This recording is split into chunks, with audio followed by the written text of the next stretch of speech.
After reading Alan Moore's 1986 graphic novel Watchmen, a few questions came to mind.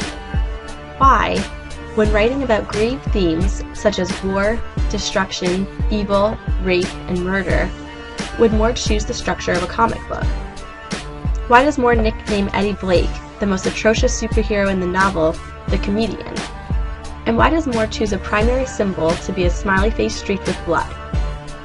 I became very interested in the way that Moore juxtaposes subtle humor with the gravity in human nature throughout the novel. Comic strips were originally termed because of the humor that they evoked in their narration.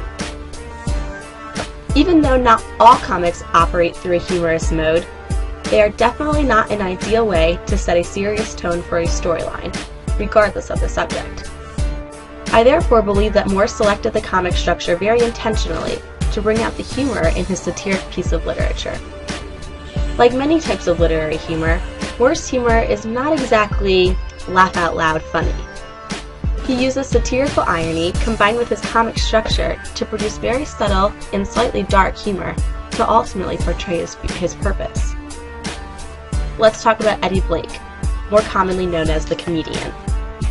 Blake is debatably the most unlikable character in Watchmen, mainly due to his cynical attitude that makes him believe that humans are savage by nature and inspires him to ruthlessly commit murders and acts of rape.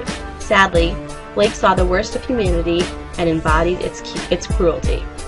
To him, it was all one big joke.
The joke is that human beings, despite all their technological advancements, achievements, and being at the peak of evolution on Earth, are consciously irrational beings who scamper about killing each other, raping each other, waging wars, and racing toward extinction, all the while celebrating. They try to make improvements, but ignore the biggest problem of all: human nature.